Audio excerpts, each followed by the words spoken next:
I like throw a rotisserie chicken at you. I'm like, here. And then I stashed it under the bed. Stashed under the bed, and we realize we're in an insane asylum.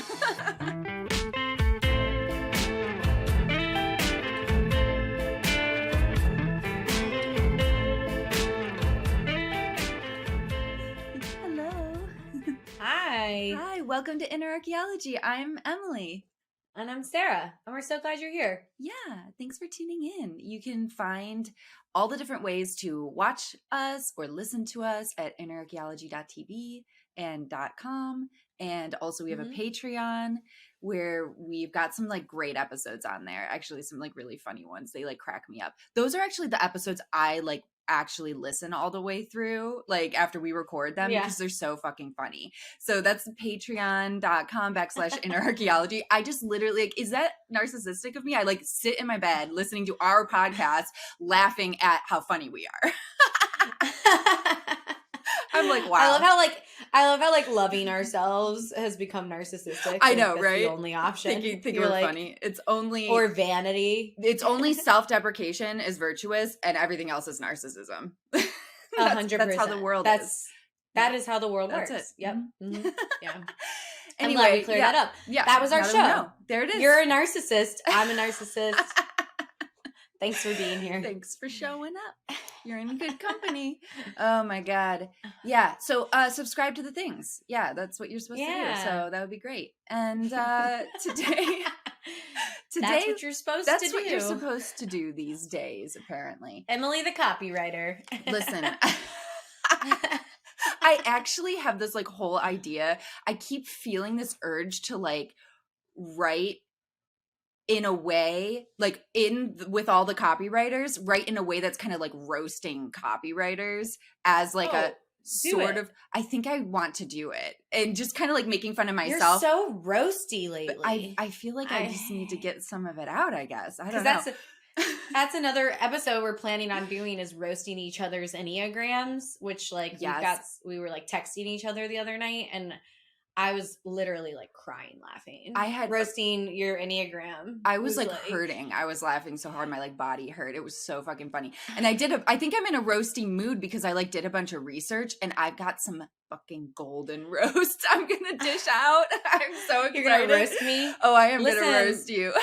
Being roasted is like a well-placed, intelligent insult is my love language. So I'm very excited for that. And honestly, it's like, what's funny? People say this about like Sagittarians is that that's how they like flirt is they like, if roast they know people? You, yeah. Cause like I only really roast people I really feel like I like know and like, you know? Yeah. Oh, totally. Because, or else it just feels like it's mean, you know? But like, or if they roast you first. Sometimes you can spot. I do like. Yeah, you can spot a fellow like roasty person, and then you're just like, you're open to this. Let's do this. I see you. I love it. I'm so excited. So stay tuned. That's coming soon for our roasty bits, our roast episode, our roasty bits. New kink. Listen. New kink. Our roasty bits are coming soon. Yeah. Okay. Wait. What were we talking about today? So today, all the weird ways scarcity shows up. Yeah, because it can sometimes be really, really funny and really ridiculous. And until you bring awareness to it, you just operate in this like absurdity. And when you like see it, you're like, wow, that is like was powerful. It was like powerful and had its grips on me. And I've had like quite a few experiences with just like ridiculous expressions of scarcity. I have one. Yeah, you have one that came into your mind? I have one that happened this weekend because I was like, I was at an event, a work event, and I was staying in a hotel. By the way, I'm going to be adjusting a lot because you're pregnant. Because I'm pregnant and my body hurts. And I'm noticing that I like cannot sit in one position for more than like 3 seconds. So it's just like, what? Oh, this position is this good. Okay, here we go. All right, awesome. One of them was the mini bar. I was like, I think it's like all ingrained to us that if we like take from the minibar, we're like gonna literally go broke. Go bankrupt, 100%. Yeah. And so I found myself like really wanting the sparkling water in the minibar and being like, no, I should just go get my own sparkling water. Oh my God. And then I was like, especially because it's like overpriced. And I think also it's like part of you feels like you're being like conned or gypped and taken advantage of. So I think there's also a little bit of like justice, whatever that comes into play. Yeah. And then I was like, oh my God, dude, what are you doing? Drink the sparkling water. And I just like drank the sparkling water and also like ate a bag of cookies. And I was like, just like eating all the things from the mini bar. But I had to have a little chat with myself. Yeah. I was like, you can eat things in the mini bar. It's totally fine, dude. That's such a good one. There's like recent. It happened like 2 days ago. That's a great one. That's a great example. We all can identify with that for sure. I also feel like, you know what? One of them, another weird one was like, honestly, this is where I've like pendulated and I do the opposite because like it was like if you had the AC on in the car, you had to have like the windows closed. Yes. Right? Because you had to like, I don't know, preserve the AC because there was only a limited amount of it or something like that. And I love in the summer driving with my windows down with the AC blasting. It's just like my favorite. Like, and so I do that. Oh my gosh. And that one also I think plays into, I think people are like, oh, you're burning more gas or something when you do that. Right, First of all, you have an electric car. Right. So that's gone. But it's like this whole weird scarcity thing about right. That. When there was probably like limited resources and it's just kind of like trickled down into these like weird behaviors, you know? Like we've talked about like the leaving the lights on and how like leaving the lights on in the room and that's like how you're also I still have that. Yeah, because you're going to go bankrupt for sure. If all those lights are on. Like this is what it's also puts for you me under. It's also the like environmental thing. I'm like it's just wasteful. Yeah, totally. I also have I have the environmental thing too going on in my head. Like what's good for the environment. Because that was what was actually I think that's I don't remember my dad. Well, I was gonna say because my dad was always giving us a hard time for leaving lights on, but I don't remember him ever saying anything about money. He just was like, it's wasteful. I don't know. Like there's, I don't know, only so much light. There's only, I don't know. You're only allowed to have so much light. Yeah. Yeah. It's interesting. Yeah. Yeah. So the one that comes, a big one. Yeah. Because I remember my dad did the same thing. It's like a dad. That's such a quintessential dad thing. It really is. Like it's like iconic dad, you know? Iconic dad. Yeah, definitely. I feel like we could do a whole episode on like iconic dad traits. Dude. Or on a whole thing of scarcity that was like passed down to us by our parents. Because like we've got so much of that. Like eating all your food or something. Yeah. Which like, you know, again, there's like some times where it's like you don't really want to waste food. But like I think they took it to a little bit of an unhealthy degree. Totally. You know? Yeah, definitely. There's also I remember I was living in Switzerland and there was a guy living in the same building and I believe he was Dutch. And we had this like communal like living situation, right? And so we all had like our chores where we had like dishes that we did on our days and whatever. And I remember like walking in and he was doing dishes and he got like the plates all like soapy and stuff. And then he just put them all soapy in the dish rack, like to dry. And I remember being like, what is happening? Like all bubbly soapy dishes. And I was like, why are you doing that? Because like there's soap all over the dishes now. Like, why don't you rinse it off?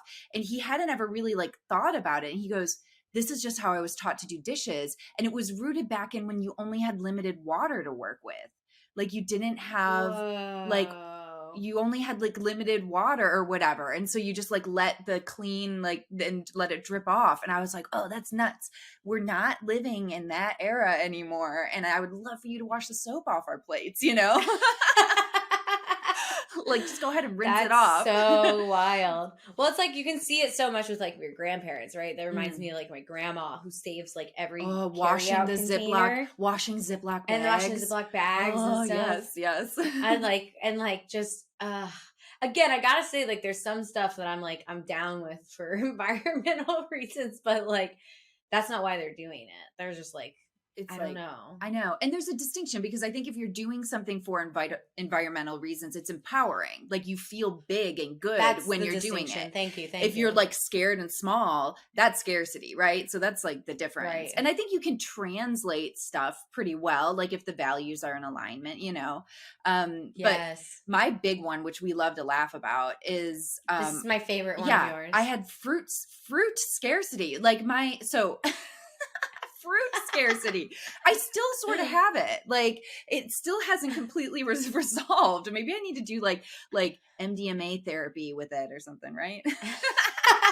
You're just like on Molly with your fruit. I need to talk about my fruit trauma. Yeah. Oh my gosh, you're hilarious. So it started with experiencing some food scarcity as a child, right? Which is not great, not fun. Like, had to food pantry stuff. And when you're living off of a food pantry, you don't have access to like fresh things, especially not fresh fruit, you know? And so, and that this was all brought on, like, my dad had a traumatic brain injury, and there was all this like crazy stuff that happened when I was like 14, you know?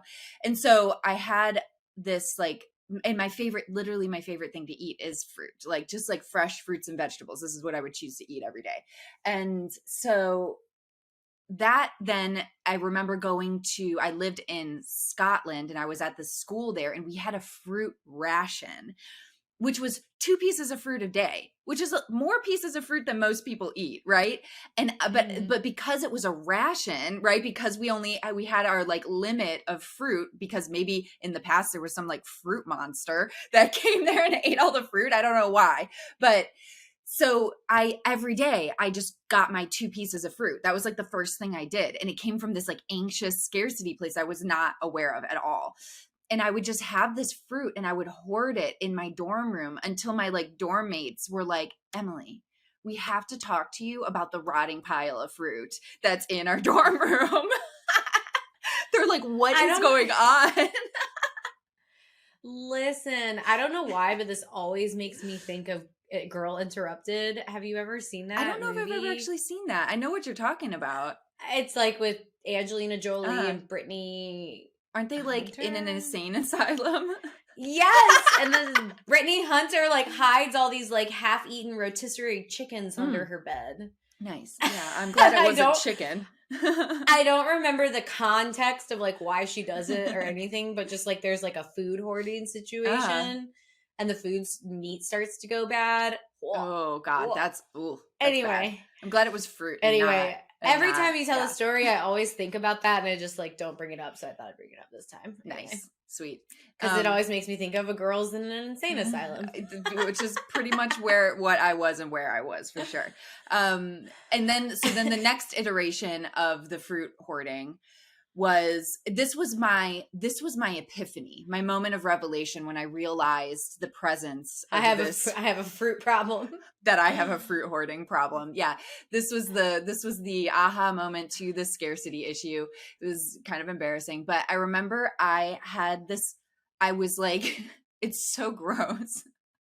I was like, where are all these fruit flies coming from? Like, there's like a fruit fly issue here in my bedroom. Why is it in my bedroom? In your bedroom. And I had gone and I had picked up this bag that I like used to like go on outings or whatever. I picked it up and all these like fruit flies came out of it. And I was like, oh no. And I like ran the bag outside and I dumped it out, and this thing like plopped out and it was so decomposed. I thought it was like a piece of shit. I was like, is there a poop in this bag? And it was like a rotted, completely almost decomposed like plum, I think, because I could see like the pit. And I was like, I hoarded a piece of fruit, took it somewhere, didn't eat it because I was afraid I wouldn't have it then if I ate it. And then it just rotted. That's important. Because that's what I do. That's why it was like a hoarding situation, because I would get it, but I wouldn't actually eat it for the most. Because you wanted to save it. Because then if I ate it, I wouldn't have it, right? It was very like childlike way of thinking that I just was not aware of.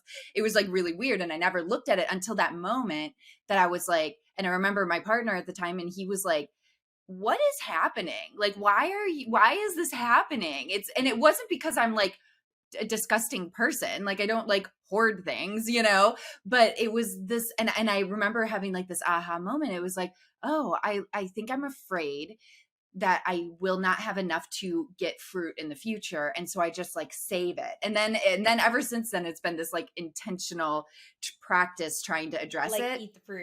Eat the fruit and like buy the fruit, eat the fruit. And then the other layer of like having my girls who don't have fruit scarcity, because I pack their lunches with like raspberries and strawberries and all the yummy good things that I feel like I like didn't get a lot of. And then they like don't eat it at school because it looks a little funny. And then they bring it home and throw it out. And then I have to like address my like fruit scarcity as it's like manifesting like, and being freaking like, out. You have no idea. You don't know what it was like. You don't know what it was like back in my day. Yeah. I think the part you touched on where you're like how you wouldn't eat it because then you wouldn't have it, that is actually like a really I think common indication of scarcity, because I have that, and Ben has it with like, I used to have it, and Ben is now like on the other side of it, mostly with like nice things. Yeah. So like, yeah. you know, having a nice watch, but like not wearing it day to day, because like you can't enjoy like nice things day to day. You enjoy it on like special occasions only, right? Or same thing with like clothes. I do that where I'm like, I'll like save something that's nice because I don't want to like, I don't know. It's total scarcity. It's because I think that I like shouldn't wear it on a random Tuesday while I'm working. It's the same thing. So I've had to push back against that. Did you ever have like an aunt or a grandma who had like the room or the furniture that you couldn't sit on because that was but I have heard about that. Yeah. Did you have that? It was my partner's grandmother had this like special living room that was only for special things, and like my kids weren't really like allowed on the furniture. It all softened with like as time went on. It was a very like I think 50s thing or something like that, 50s 60s, but like that, or like even like the dishes, like the nice china or whatever. Like I do like that one. That's a big one. Yeah, it's super weird. And it's weird how it still like creeps in sometimes. And you're like, huh. Or like, I don't know, you'll get like yeah, we got like a nice white couch and then I didn't want to sit on it. Yeah. Because it's like white. Yeah. It's like cream. And I was like, and then I just had to, I don't know. Me and Ben and I have had so many conversations where we're like, we can enjoy the thing. It's okay. We literally got this to enjoy it. Like, let's enjoy the thing. Because both of us have it in our own ways. Yeah. So it's funny how scarcity shows up in all these funky little, like... It really does. I also do the thing where I save food or something because I just don't... I'm like, well, I want to have it. I want to save, I want to have it later. Yeah.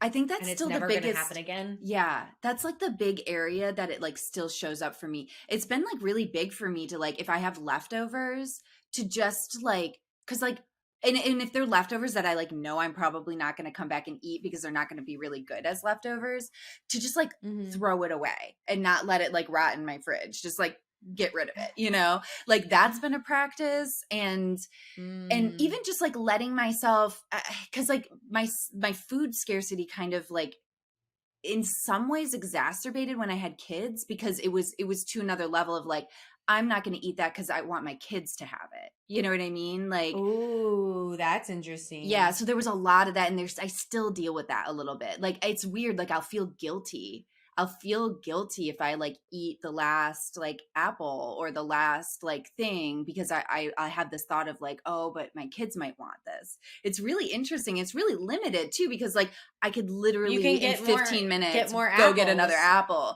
Yeah. But it's like so deeply rooted that I have to like push through guilt to like feed myself. It's weird.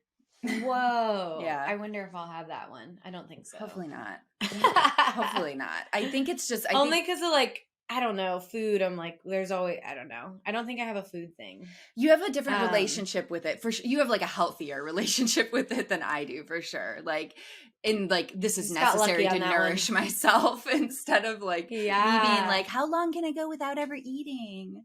How long can I go living on sparkling water? It's funny. Another thing is it's, I don't know why I'm thinking of it in Ben. He has like a classic BMW, and we got to the point where I like didn't like riding in it because he kind of experiences scarcity around it. It's hard to put in. It's more like he gets so stressed. Like he would get so stressed when I would be like, yeah, and that it can't be like fixed, which like the thing is like maybe that's more true with a classic car, but I've like asked him about it and he's like, no, everything can be fixed.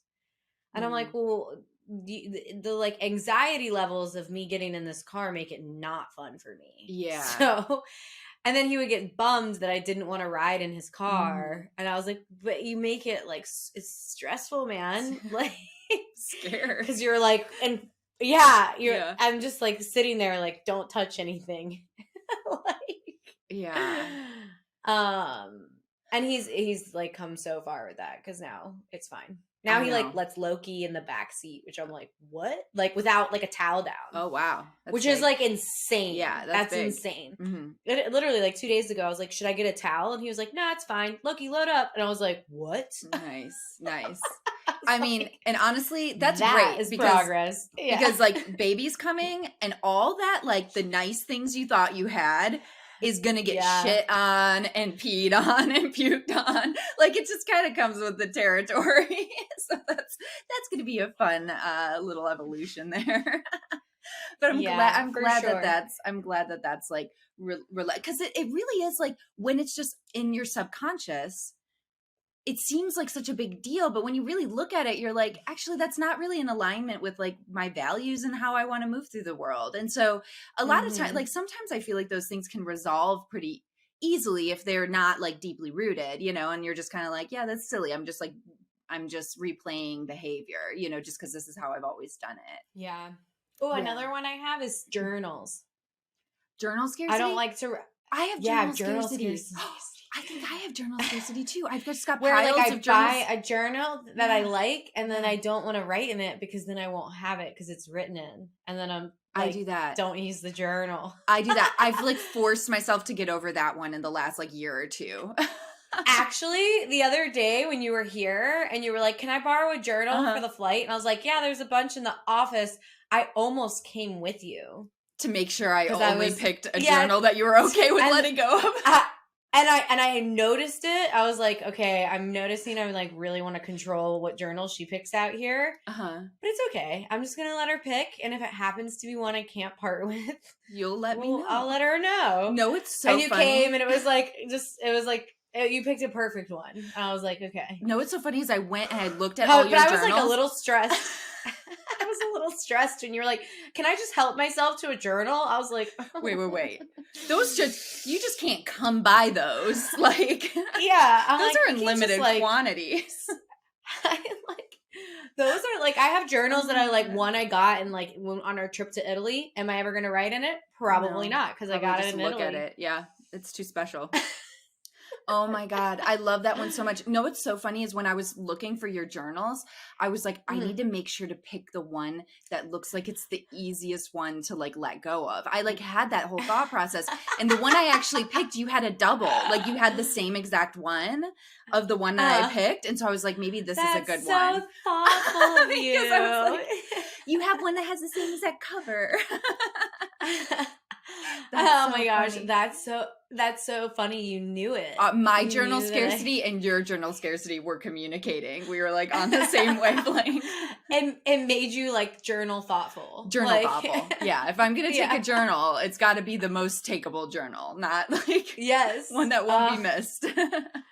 Dude, that's so fucking funny to me because I had a whole situation that I did not communicate to you. So where I was silly. like, I was like genuinely stressed that you're like, you're in the office?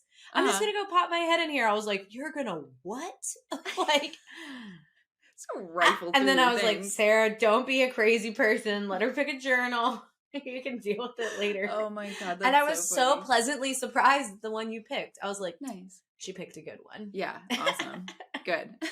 That's so that is funny. That is so funny. Looking back, I do think I was like picking up on like some like I was like some crunchy energy or something like that. That's like, so funny. You can. You're just gonna go help yourself. I'm just gonna help myself too. I'm gonna like maybe for Christmas or for your birthday, I'll just get you like so many journals. Just like all the journals. They have to be like special. Like all the special journals from all the countries, all hand bound. So I have a journal, an abundance of journals. Yeah. That does sound like a dream. Yeah. Sounds like a dream. And there could be like a different journal for every different fucking feeling or mood or, you know, like. Yeah. The funny thing is I'm pretty attached to the journal I've been using for like the last 5 years. It's from Shinola. Huh. And it's like a linen bound journal that they like emboss like initials on the front.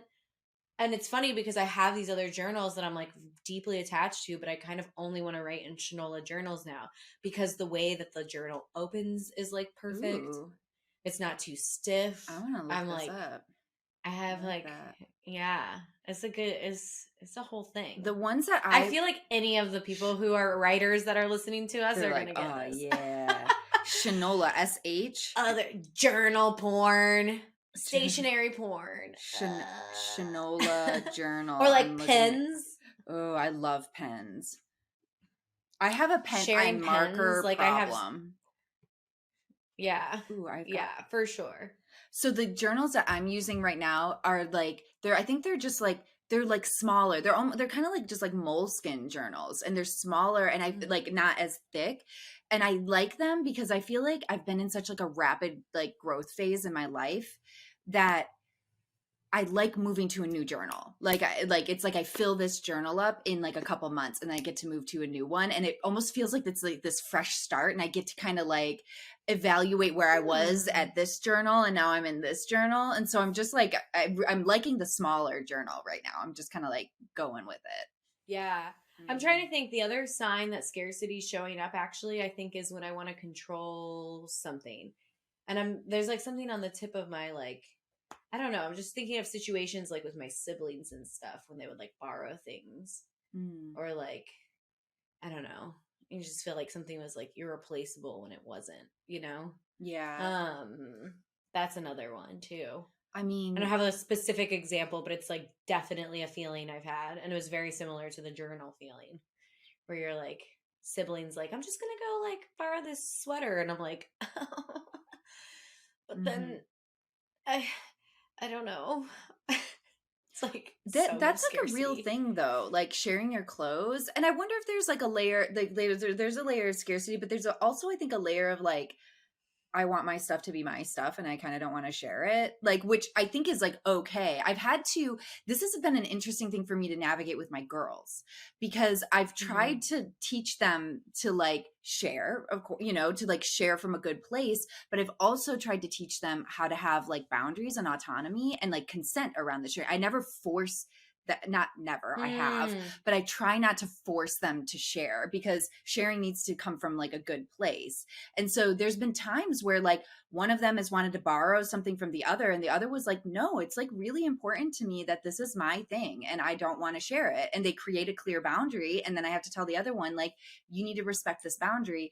And the reason it's important to respect that is like, if like there's going to be a day that you feel the same way about something of yours and then you guys have this like respect that you've established. But that's been like an interesting one to navigate because it's like I think there's this pressure to like make your kids just like so generous that they don't like we value this like layer of like just giving and I think that there's a whole other layer of like boundaries. And I think taking the time to figure out why you don't want to share it seems like important, right? Because it's like, I don't know. And like digging into like what that is exactly. That's interesting. Yeah. I also noticed I've experienced scarcity in my business. I know that I'm experiencing scarcity in my business when I start to look at like the budget and figure out where I can cut things. Yeah, that's a good indicator. I'm like, do we really need this, and this? And I start to like, and then I'm like, that is not significant enough to like make a difference. Make any difference. Yeah. Mm-hmm. Yeah. I'll when we never talked forget about it before when I had that huge unexpected That's what I was tax bill, just, yeah. I was like, well, go I'll ahead. never forget when you had this tax bill and you went into like the just a massive like scarcity frenzy, which was super justified, like so justified. I was triggered for you, like in adjacent to you, like but I remember you were like, "That's it, we're not eating out anymore. No more carry out, no more takeout." Did I say that? That's I don't what you remember said. that. You're like, "That's it, we're done." I'm like, oh, beans forever. Cup of noodles forever. That's because that's gonna fix the problem here. Oh, but it was so funny that was like your go-to like thought. Oh my God. Because I've lived, okay, one, for context, I had a bad accountant and then I had a good accountant catch all the stuff the bad accountant did and realized I owed a lot more in taxes than I had paid the year previously. And so I got this massive tax bill because it was like the current year's tax bill plus back taxes I had to pay. And I was like literally hyperventilating when I got the like number from my new accountant. I was like, fuck. Because it was just putting me in a crunch in my business. And I used to live in such scarcity that I took pride in it. Like, for example, when I was traveling in Central America, I was like super proud of the fact that I was living on $30 a day. But what that meant was I was like sometimes like smearing refried beans into a tortilla and like eating that for dinner. Yeah. And like, yeah. And like, and the goal was to spend as little as possible every single day so I could be there as long as possible. And I eventually like ended up coming home early because it was, in some ways, the way miserable. I was living was like, it was a little too much. I mean, in some ways it was like, some countries it was super doable. Places like Costa Rica, not that doable. Yeah. But I look back on it and I was like, I don't know. I was like really, truly in a period where I was taking pride in my scarcity. Like I was like proud of like how like deeply in my scarcity I was. And so honestly, that was like what came to mind. I was like, it's fine. I can live off of beans on a tortilla. Beans on a tortilla. Hot sauce on it. Done it before. Fucking great. Yeah. Yeah. I'm done. This is what we're doing. And I have a multi-million-dollar business, but I'm going to be eating beans. This is who we are. Oh my God. Oh my God. So I didn't remember that I said that. That's so funny. It's so crazy that these things what else exist did I say? In the same time. I mean, that was the big one I remember you said about like what you have to do to solve this. Like that was like one of the first things that came out. It was just in like you were like crying. Everybody was upset. And I was also, remember that trip I like wasn't feeding you. So it probably makes sense that you were having a little bit of like a food. I was like feeding you watermelons and you were just like probably hungry. And like, I was like, dude, I cannot live off of watermelons. Please. And I'm like, I'm depressed. I only live off of watermelon. You're like, I just want to float. I want to be air. I'm like, I'm dying. And I like throw a rotisserie chicken at you. I'm like, here. And then I stashed it under the bed. And we realize we're in an insane asylum. And everything's a joke and this is a simulation. Totally. That's it. We figured it out. Thanks for showing up, guys. Till next time. Oh my God. Oh, that's so good. Yeah, I don't know why. Like going back to like, I don't know, that when I'm feeling scarce, I go back to like, I can live off of like $0 a day, basically. And honestly, like there's part of me that's like, on one hand, there's like a level of like knowing that you can survive, right? So there's like a knowing there. Yeah. So it's like both and, right? Like, so scarcity and the triggers feeling really small, like those are really like dense feelings, but also the knowing that like I can, because if you didn't know that, your threshold of like clicking into like a lot of anxiety would be a lot like more sensitive. Like it would be like a lower threshold, because if you really believe that you needed all this stuff in order to be okay and survive, like you're going to get triggered into scarcity probably more often. And the fact that you have this like, I can live with like almost next to nothing, probably serves you even in some ways, honestly. Oh, I do it. I do like thought experiments where I'm like, okay, I look around. I do this all the time where I'm like, if I lost everything, like, how would I be? I would be very, very sad and probably, but I'm like, but I know because of this like ultra scarcity like time period where I lived on like nothing. And that's not even just the trip. It was like a whole time period. It wasn't just like on that trip. It was like, dude, I was so frugal. It was insane. It was not frugality. It was fucking scarcity though. I don't know. It does in some weird ways like empower you to know that you're like, I'll be okay. Yeah. I can live off of rice and beans. Yeah. I think it's like, it is kind of like a snake eating its tail kind of thing where it could go like around and around. I don't know, because. And I think that's, I think I always, I'm thinking of the question that you often ask where you're like, does it make me feel big or small? I think there are probably some ways that like scarcity has like served you or served people. And it can actually be something that you like call back to and it makes you feel big. Yeah. And it makes you feel empowered. It's just when it's like actually keeping you small is when it's problematic. Yeah. You know what I mean? Because there's like a level of like materialism, right? Like I need this stuff in order to be okay. That I think it's like a practice to like feel detached from that, right? There's whole like religious belief systems like around like being detached from the need of like materialistic things, you know? And so it's interesting how there's all these like threads that overlap with like, where it could be like, because maybe scarcity has like a negative expression and a positive expression kind of, or healthier. I don't know. Yeah, I like it. I don't know. It's interesting to think about and talk about. And I definitely am I'm in a new phase of life where I'm like proving new things to myself, and I'm like entering into, what's interesting though is like sometimes I feel like people like, when this is like, it's such human nature, because sometimes when we feel like we're kept small by something, in order to like break out of it or create balance, is we do the opposite, right? Like we like go all the way to the opposite, and we like will either like overindulge or overdo it with certain things, and that's really interesting, because it's just like another manifestation of scarcity, but it's in this like hyper form where it's like consuming and like and I've been seeing that come up with some people that I've been talking with, and it's been very interesting to address.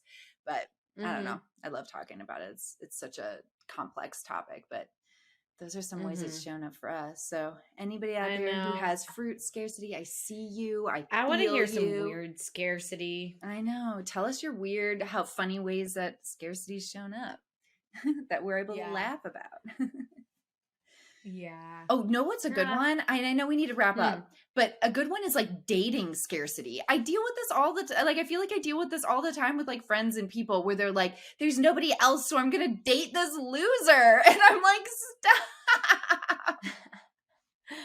Oh my God. Like, there's nobody else. Like, there's never going to be anyone else. Like, scarcity in relationship is huge. Dude, I've totally thought that before. Especially after you come out of a divorce. That's just like... It's like nobody, never, not possible. Nobody wants this. I'm actual trash. Watching the trash.